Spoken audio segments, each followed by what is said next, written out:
நம்மோடு தொலைபேசி வாயிலாக மூத்த பத்திரிகையாளர் திரு பிரியன் இணைகிறார். அவரோடு பேசலாம். வணக்கம் திரு பிரியன். வணக்கம் மேடம். அவையில இன்னைக்கு அதிமுகவிற்கும் திமுகவிற்கும் நடந்த அந்த விவாதம், அவங்க கூட்டணி கணக்கு தொடர்பாக பேசியதை எப்படி பார்க்கலாம்? அதாவது 2026 தேர்தலை நோக்கி போகும்போது அஇஅதிமுகவுக்கு ஒரு வலுவான கூட்டணி அமைக்க வேண்டிய அவசியம் இருக்கு. அது சமீப காலமாக பாத்தீங்கன்னா தாவேக்காவோட கூட்டணியா பாஜகவோட கூட்டணியான்ற பேச்சுக்கள் அடிபட்டு கடைசியில எடப்பாடி அவர்கள் கிளியரா தெளிவா ஒரு விஷயத்த என்ன சொன்னாருன்னா, எங்களுக்கு திமுக மட்டும்தான் எதிரி அப்படின்னு சொன்னாரு. சோ அப்ப திமுக மட்டும்தான் எதிரின்னா அப்ப பாஜகவை பத்தி ஒன்றும் சொல்லல. இதுக்கு முன்னாடிதான் பாஜகவோட எங்களுக்கு ஒட்டும் கிடையாது, உறவும் கிடையாது, 2026 தேர்தலில் கூட கூட்டணி கிடையாதுன்னு ஜெயக்குமார் சொன்னதால நம்ம பார்த்தோம். சோ பாஜக எதிரி இல்லைன்ற சொல்ற போது பாஜகவோட ஒரு கூட்டணி ஆப்ஷன் ஓப்பனா வச்சிருக்காரு எடப்பாடி. கிட்டத்தட்ட பேச்சுவார்த்தைகள் கூட நடந்து இருக்கிற மாதிரியான ஒரு விஷயம் வரும்போது தாவேக்காவோடய ஒரு கூட்டணி பேச்சுவார்த்தைகள் நடந்து இருக்கிற மாதிரியான விஷயங்கள் போயிட்டு பாக்குறோம். இதுதான் முதலமைச்சர் மனசுல வச்சுட்டு பாஜக அல்லது பாஜக தலைமையில் இருக்கும் மத்திய அரசு தமிழ்நாட்டுக்கு சமீபத்தில் செய்யற பல விஷயங்கள், அநீதிகள், நிதி கொடுக்காம இருக்கிறது போன்ற விஷயங்கள், மும்மொழி திட்டம் போன்ற விஷயங்கள், இந்த மாதிரி விஷயங்கள் காரணமாக அதிமுக பாஜகவோட சேருவது அதுக்கு நல்லதல்ல அப்படின்ற மாதிரியான ஒரு விஷயத்த முதல்வர் சொல்வதான் நம்ம பாக்குறோம். அவருடைய பேச்சுலேருந்து நம்ம பாக்குறோம். ஆனால் அரித்மேட்டிக்னு ஒண்ணு இருக்கு பாஜக அதிமுகவுடைய அரித்மேட்டிக். ஏன்னா விஜயோடைய செல்வாக்கு இதுவரையும் தெரியாத போது அவங்களோட கூட்டணி சேரும்போது என்ன விதமான கண்டிஷன்ஸ் எல்லாம் விஜய் போடுவார் தெரியாது.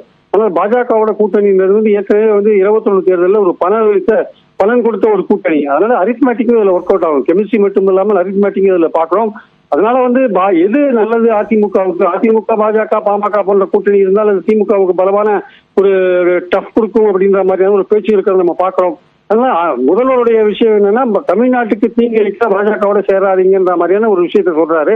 ஆனால் தேர்தல் கூட்டணி கணக்கு என்பது இதற்கெல்லாம் மாறுபட்டது. யார் கூட சேர்ந்தா வெற்றி வர முடியும், யார் கூட சேர்ந்தா திமுகவுக்கு டஃப் கொடுக்க முடியும் என்பதே எடப்பாடியின் நோக்கமாக இருக்கும். அதுக்கேற்றபடிதான் ஒரு கூட்டணி அமைப்பாரு. அதுல பாஜகவும் விதிவிலக்கல்ல என்பது இருக்கிறது. இப்போ இது தொடர்பாக உங்களுடைய கருத்துக்களை பகிர்ந்து கொண்டமைக்காக நன்றி திரு பிரியன். முன்னதாக அமைச்சர் தங்கம் தென்னரசு அவையில் பேசிய காட்சிகளை பார்க்கலாம். அதேபோடு எங்களோடு நீங்கள் அரசியல் களத்திலே நீண்ட காலமாக களமாடி கொண்டிருக்கக்கூடியவர்களும் நீங்களாக இருக்கிறீர்கள். எங்களோடு இருக்கக்கூடிய தொண்டர்களும் அதே போல கொள்கையிலே மாறுபட்டிருந்தாலும் இயக்கப்பற்றின் காரணமாக அவர்களும் அரசியல் களத்திலே களமாடக்கூடிய தொண்டர்கள் என்பதை நாங்கள் மறுக்கவில்லை. ஆனால் அந்த தொண்டர்களோடு ஒரு அரசியல் பயணத்தில் உங்களோடு லட்சக்கணக்கான தொண்டர்கள் இங்கே இணைந்து பயணித்துக் கொண்டிருக்கக்கூடிய வேளையில் நீங்கள் கூட்டல் கணக்கை இங்கே அண்ணன் தங்கமணி அவர்கள் இங்கே போட்டுக் கொண்டிருக்கிறீர்கள்.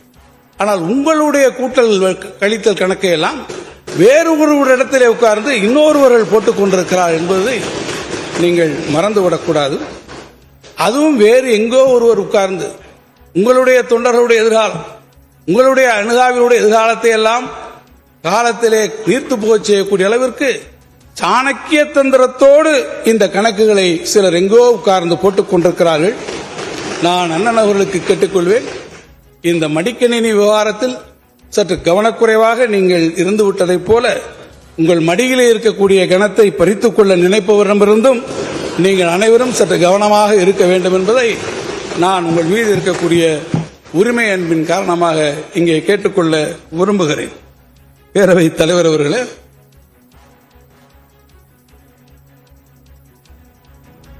நம்முடைய மாண்புமிகு உறுப்பினர் திருமதி வானதி சீனிவாசன் அவர்கள் மிகுந்த மகிழ்ச்சியோடு சிரிக்கிறார்கள்.